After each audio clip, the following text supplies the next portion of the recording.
Bonjour à toutes, bonjour à tous. Bienvenue dans cette émission baptisée Le Courrier de la foi et l'émission que nous réalisons avec le Père Benoît Marie. C'est une émission qui nous donne l'occasion de pouvoir booster nos connaissances, mais surtout évoluer dans la foi, avoir un retour sur le basique, sur ce que nous savons de la foi. Dans cette émission, nous recevons une question ou une idée où nous recevons des interrogations et nous les posons au Père Benoît Marie qui se donne le plaisir de nous répondre, de nous conduire. Bonjour mon Père. Bonjour Pierre, bonjour chers auditeurs et chères auditrices. Bonjour aussi à notre chère fidèle technicienne Rachel. Elle s'appelle Odile Méliane. C'était qui, depuis un certain temps, nous fait bouger avec ses interrogations sur la foi. Et voici sa question, qui va constituer le cœur de l'émission de ce jour. L'exaucement est-il fonction du volume de prière que l'on fait ou de la force, foi entre parenthèses, que l'on y met? L'exaucement est-il fonction du volume de prière que l'on fait ou de la force, la foi, entre parenthèses, que l'on y met? Alors, c'est pour nous l'occasion de rappeler à toutes fins utiles, à tous ceux qui nous suivent, qu'ils ont la possibilité de pouvoir nous poser des questions. Si vous avez une question sur la foi, vous pouvez nous écrire un texto, nous envoyer un SMS, en signant bien entendu, et en posant votre question de façon très claire, pour nous donner l'occasion de pouvoir vous répondre. Et en vous répondant, soyez-en certains, vous allez aider à la sanctification du peuple de Dieu à l'écoute des programmes de Radio Espoir. Cette invitation est lancée pour ceux qui voudraient vraiment participer à cette émission. Le contact est le 225, l'indicatif, 07 57 70 57 38. 225, c'est l'indicatif, 07 57 70 57 38. Vous laissez votre question et nous nous chargerons de la poser au Père Benoît Marie. Merci beaucoup d'être les prochains invités de cette émission.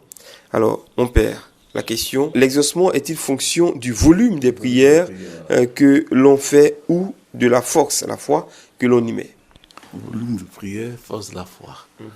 L'exaucement, volume de prière et force de la foi.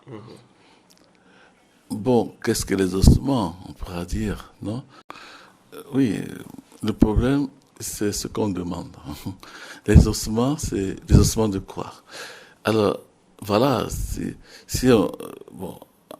en général, si on entend bien cette question, l'exaucement dont elle parle, notre chère sœur, c'est quand je demande quelque chose de concret à Dieu. Voilà, je veux que mon foyer trouve la paix, par exemple. Alors, est-ce que pour que mon foyer trouve la paix, c'est le volume de prière que je vais faire ou c'est la force de la foi que je vais avoir en priant? Bon. Je cherche du travail. Donc, je veux travailler, j'ai les diplômes. Je demande à Dieu de m'aider. Est-ce que Dieu m'exaucera en fonction du volume de prière que je ferai ou de la force de ma foi? Bon, il faut remarquer qu'ici, on parle de prière de demande. Non? Voilà. Est-ce que l'exaucement est fait en fonction de ça? Alors, l'exaucement, ici, ça signifie ce qu'on reçoit, ce que Dieu va nous donner. Dieu nous exauce. Donc, il réalise notre désir ou il réalise notre demande. C'est bien ça. Si on entend, c'est ce qu'on entend par exaucement. Alors, Jésus même a dit, demandez, on vous donnera, frappez, on vous ouvrira, cherchez et vous trouverez. Vous voyez, c'est ce qu'il a dit. Donc, Dieu nous exauce. Mais si vous lisez jusqu'au bout, quand il a fini de dire cela, à qui il frappe, etc., dans Luc, il dit, ils recevront le Saint-Esprit. Certainement. Dans Matthieu, il n'y a pas, si des gens qui demandent à Dieu, à leur Père, donc quelque chose, il ne leur refusera pas cela. Il leur donnera de bonnes choses, non, de bonnes choses. Donc déjà, tout ça, c'est pas que ça fait compliqué, mais ça nous situe sur ce qu'on appelle les ossements. Les ossements, quand tu pries, c'est pas forcément que tu vas recevoir ce que tu demandes. Les ossements, c'est pas de recevoir ce que je veux. Vous voyez, non?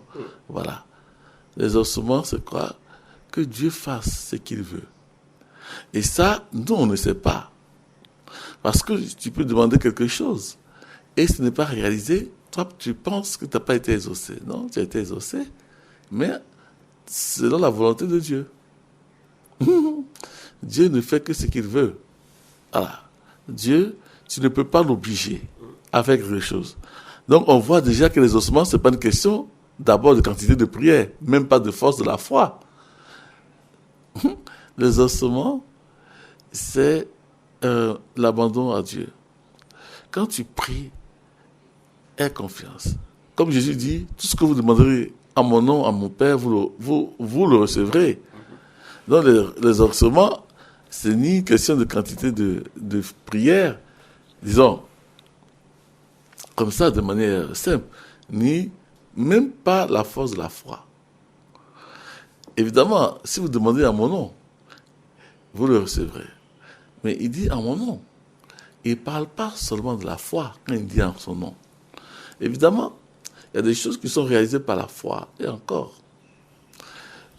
Alors, on dit, à mon nom, ils guériront les malades s'ils leur imposent les mains. Je ne sais pas, vous avez vu un prêtre ou un pasteur qui a guéri tous ceux, ou bien vous-même, qui a guéri tous ceux à qui il a imposé les mains? Non. Mais pourtant, cette parole est certaine et vraie. Voilà. Alors, donc, pour être exaucé, en fait, comme je dis, on est toujours exaucé en fait. Mais pour être exaucé de manière concrète, disons comme ça, c'est par la foi, évidemment. Mais une foi qui rentre dans l'obéissance à Dieu. Voilà, c'est tout. Ce n'est ni la quantité de prière. Comme dit Jésus, c'est pas parce que vous dites, je vais dire, que vous dites beaucoup de paroles, etc. Ne faites pas comme les païens disent, non? Ils pensent que à force de paroles, de rabâcher, ils vont être exaucés. Bon, il dit pas ça. Il dit pas aussi que si tu as la foi, tu obtiendras tout ce que tu demandes. Quoi qu'il est écrit, et de la bouche de Jésus, que rien n'est impossible, tout est possible à celui qui croit. Tout est possible à celui qui croit. Donc, il a ressuscité ainsi la fille de Jaïr, qui est morte. Mais comme je dis, combien de gens qui sont ressuscités? Quelques-uns. La plupart, ils sont dans leur tombe, ils sont bien morts. Mais il faut bien qu'on meure quand même. Vous imaginez s'il faut ressusciter tout le monde? Je ne sais pas, le royaume de Dieu c'est pourquoi alors? Et la vie, non, il faut bien mourir. Alors mes amis. Donc il faut comprendre profondément ce que Dieu nous demande. Ce qu'on nous dit, quoi. Vous voyez, ça rend la vie facile. Ça nous donne la paix. Quand tu pries, crois que Dieu te donne ce que tu pries, ce que tu demandes, et tu l'auras. Attention, je le dis, je le répète, tu n'auras pas forcément comme tu l'entends. Mais peu importe, dans le monde spirituel, tu l'as reçu. Voilà. Alors, comment faut-il prier pour recevoir? Certainement. Il faut beaucoup prier. Il faut beaucoup prier. Alors, la prière, en fait, on ne prie pas pour recevoir, en fait. Si, Mais il faut comprendre, c'est complexe. Donc, complexe, c'est simple. On prie d'abord pour écouter Dieu, pour être avec Dieu. L'homme doit être avec Dieu. Tu pries d'abord pour recevoir le Saint-Esprit. Toutes nos prières, si elles sont bien faites, vous allez remarquer, vous ressentez en vous la paix, la joie. C'est de ça. La prière, c'est ça que ça produit en moi. Ça me tranquillise. Ça me met dans l'assurance, la vraie. C'est pourquoi Jésus dit, quand tu pries, il ne faut pas rabâcher. Il faut aller dans ta maison et t'enfermer. Et là-bas, ton Père qui voit dans le secret, voilà, c'est lui. C'est à sa rencontre qu'il faut aller. Tu devrais apprendre à prier. Tu viens, tu dis à Dieu, je veux ceci, je veux cela, je veux ceci, je veux cela, et puis tu t'en vas. Bon, impoli, en plus. Je vais dire,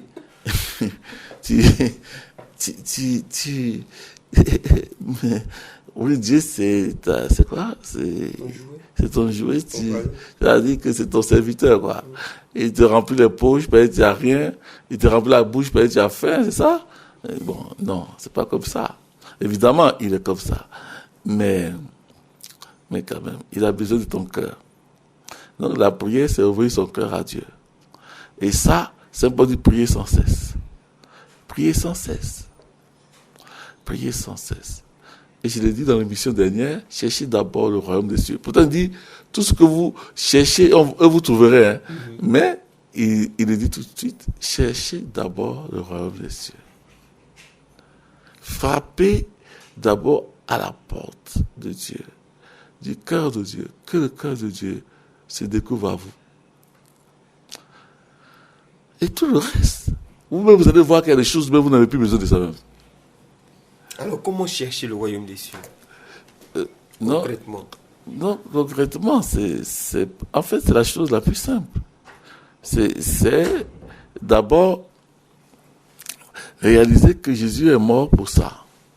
Il n'est pas mort pour résoudre tes problèmes sur la terre. Il est mort pour que tu sois sauvé. C'est-à-dire que tu retrouves Dieu dans ta vie. Que tu retrouves, comment on appelle là, une union avec Dieu. C'est-à-dire que Dieu devienne ton ami, quoi. Pour Dieu, tu es déjà son ami, hein, mais que toi, tu abandonnes. Tu abandonnes ta vie à Dieu. Il est mort pour nous sauver de quoi? De l'éloignement de Dieu. Mais nous sommes éloignés de Dieu. Il est mort pour cela.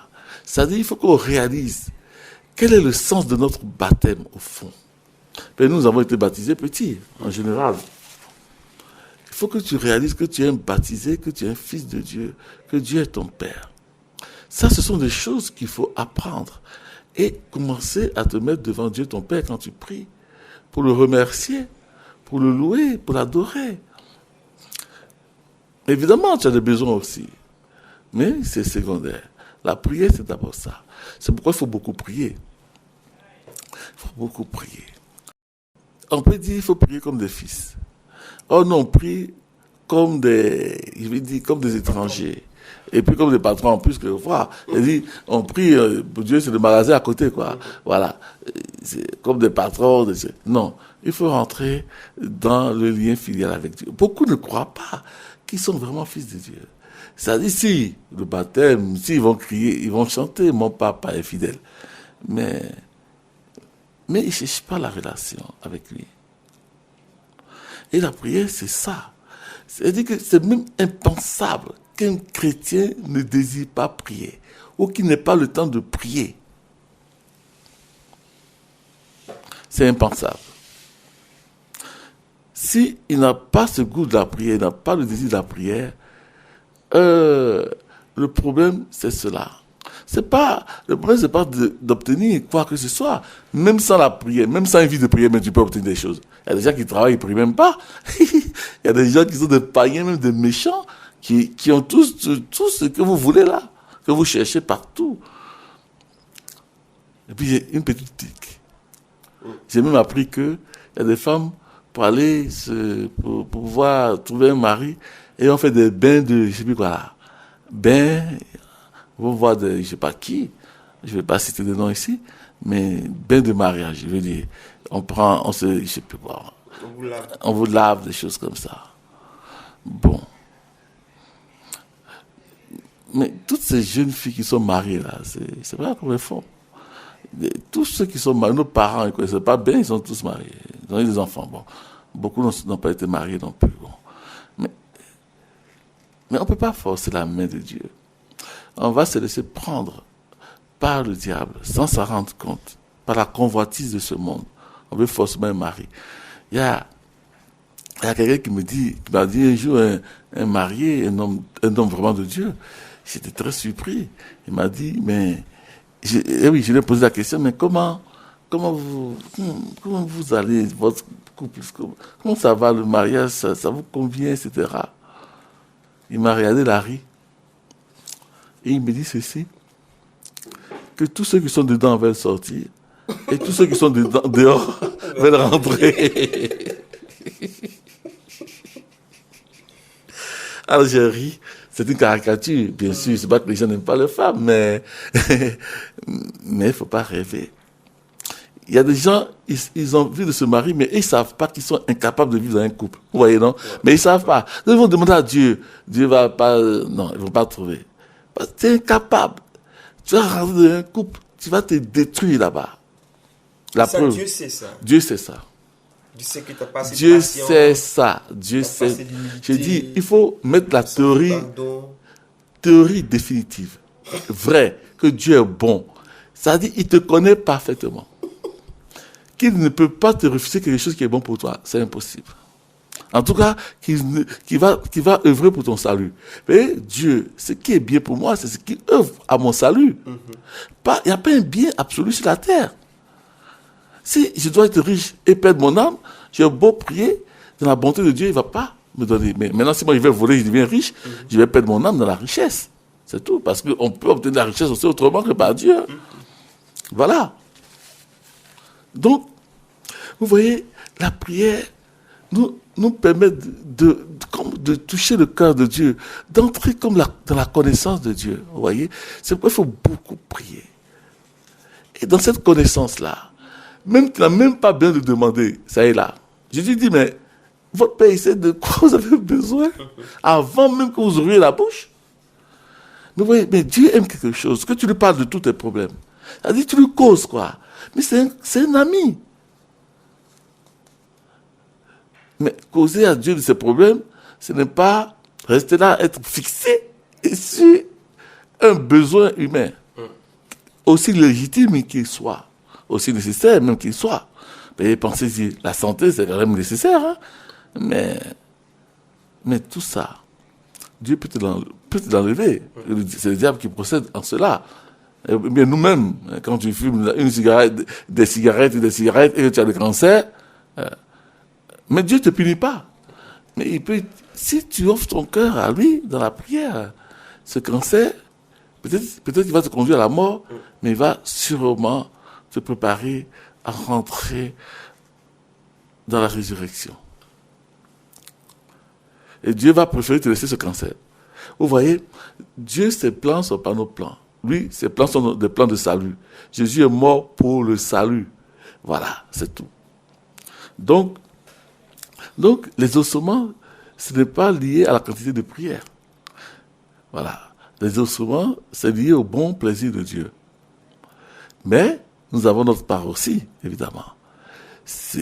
Comme j'ai dit, pour entrer dans cette logique de Dieu, il faut prier. Mais il faut remarquer aussi que Dieu donne aux bons et aux méchants. C'est pas qu'il donne seulement aux bons, il donne aux bons et aux méchants. Vous voyez, non, dans notre pays, les bons peuvent avoir, mais quelquefois, mais les bons sont lésés et les méchants ont tout. Parce qu'ils ont d'autres moyens, Dieu les sait, quoi. Pour que personne ne s'attache au bien, ni à sa santé, ni à rien, qu'on s'attache à lui. Et il faut beaucoup de prière pour cet attachement à Dieu. Il faut entrer dans une vie de prière, une vie de silence, une vie d'adoration, etc. Voilà. Maintenant, ceci dit. C'est justement, avant, j'espère que vous n'avez pas oublié ce que vous avez envie de dire. Quand vous dites qu'il faut beaucoup le prier, c'est peut-être ça que notre auditrice voulait savoir, la quantité de prières. Oui, mais elle dit pour les ossements. Elle dit, beaucoup prier Dieu, c'est l'intimité avec Dieu. C'est ça qui produit en nous l'intimité avec Dieu. Vous voyez, non? Voilà.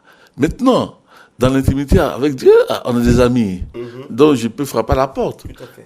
Voilà, je vais dire, je n'ai même pas besoin même de frapper à la porte. L'ami, il peut répondre à mes besoins en me devançant. Si.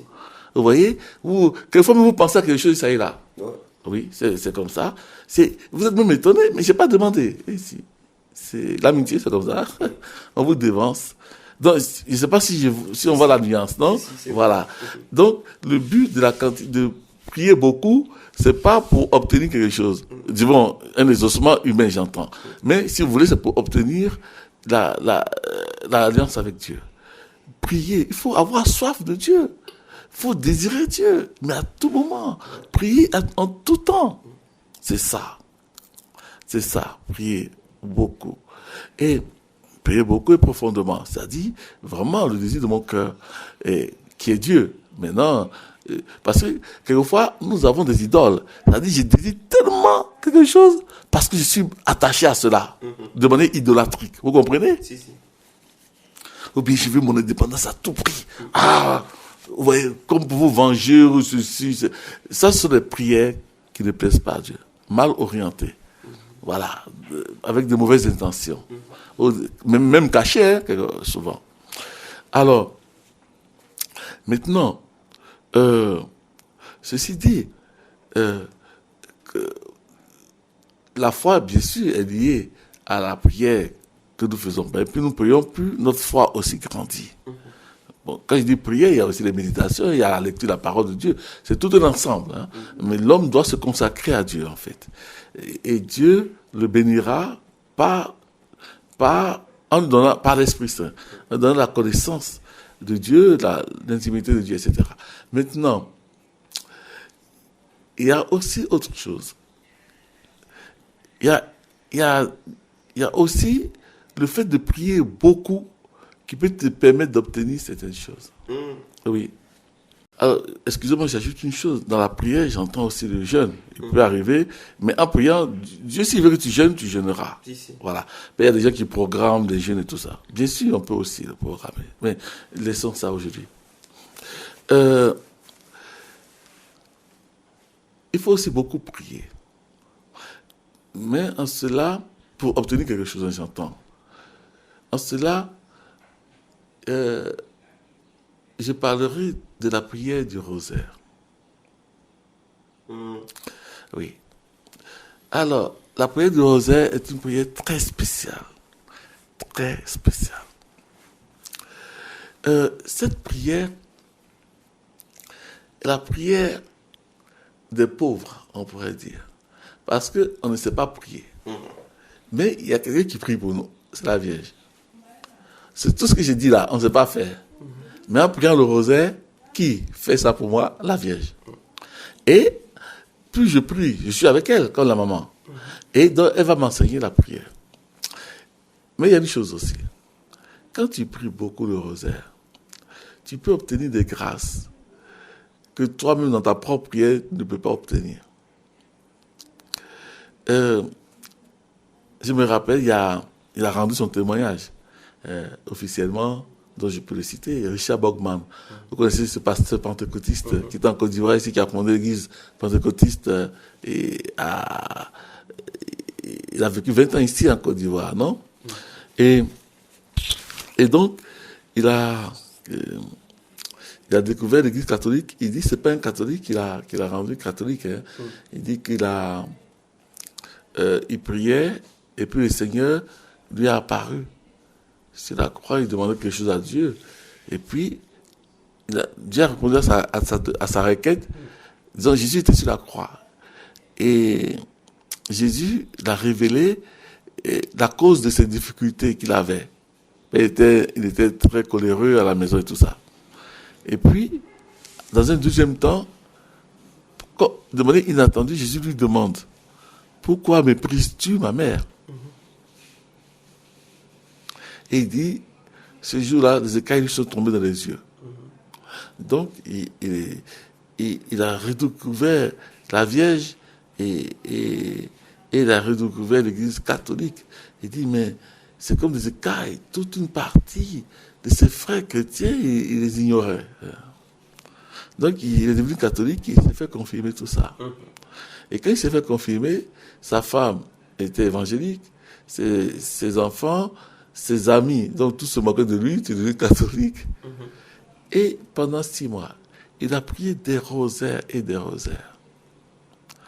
Et tous sont convertis au catholicisme. La quantité de rosaires, c'est une des prières, nous fait entrer dans des dimensions très grandes de Dieu. Nous rend Dieu favorable en tout ce que nous lui demandons, parce que nous sommes unis à la Vierge. Et le rosaire, il faut beaucoup le prier.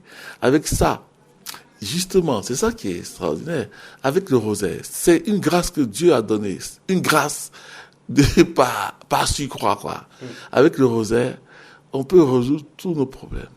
Mais il faut beaucoup prier le rosaire.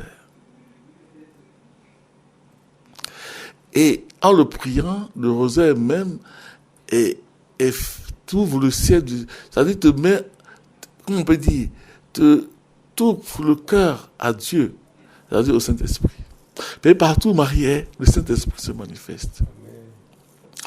Et c'est une des prières qu'il faut beaucoup prier. Le rosaire, pour notre temps, pardonnez de le dire, c'est pas une publicité, c'est la prière. Je dirais la prière que le démon déteste le plus. Parce que ça contrecarre tous ses plans. La prière du rosaire, il faut beaucoup la prier. Si vous voulez, il y a une raison à cela. C'est une prière répétée. Quelqu'un va dire, mais on répète. Au jardin des Oliviers, Jésus répétait la prière. On dit répétait les mêmes paroles. C'est pas beaucoup de paroles. C'est peu de paroles répétées. Et si vraiment on s'ouvre à cette prière en l'écoutant, en la méditant, alors on verra. Et j'ai lu quelque part que depuis le XIIIe siècle, où le chapelet, le rosaire est apparu, tous les saints ont prié le rosaire. Et tous en témoignent. C'est une prière qui nous transforme et qui rend Dieu attentif à toutes nos demandes. Évidemment, on ne va pas contre la volonté de Dieu. Mais si vous voulez, c'est une grâce surhumaine. Parce que je vous ai dit, c'est une grâce, je ne sais pas comment, de surcroît. Je vous ai dit que Dieu, pour l'homme qui est dans son amitié, il ne lui donne pas seulement les choses que lui, Dieu veut. Mais il donne aussi à cet homme ce qu'il veut, tant que cela ne va pas contre son salut. Vous voyez, non? Voilà. Il lui donne des grâces par surcroît qu'il aurait pu ne pas lui donner, mais non, il lui donne parce qu'il est tout content. Et oui, quand Dieu est content, il déverse des grâces immenses. C'est comme il prend... Vous voyez, dans la création, c'est plein de gaspillage. Hein? On ne sait même pas à quoi ça sert, mais Dieu crée, il donne la profusion. Oui. Là, en guillemets, en parenthèse, la dévotion mariale est vraiment celle qui nous permet de pouvoir obtenir des choses les plus imméritées, et même le royaume. Mais il faut beaucoup prier le rosaire. Il y a les 1000 Ave, il y a toutes ces choses, c'est pas pour rien. Je vous assure, ça, par contre, oui. Voilà, j'espère que j'ai répondu à votre question. Je n'ai pas tout dit, comme je dis d'habitude, les réponses ne sont pas exhaustives. Je vous dis ce que je peux vous dire aujourd'hui. Demain, même à la même question, je pourrais ajouter d'autres choses. Mais voilà, je vous remercie pour votre attention. Que Dieu vous bénisse et vous garde. Par Marie, le Père, le Fils et le Saint-Esprit. Amen. Merci au Père Benoît Marie de nous avoir instruits ce jour. Eh bien, si vous avez des questions, n'hésitez pas à nous écrire. N'hésitez pas à nous envoyer vos questions au plus 225 07 57 70 57 38. Pour aujourd'hui, c'est terminé. Au revoir et à bientôt. Merci.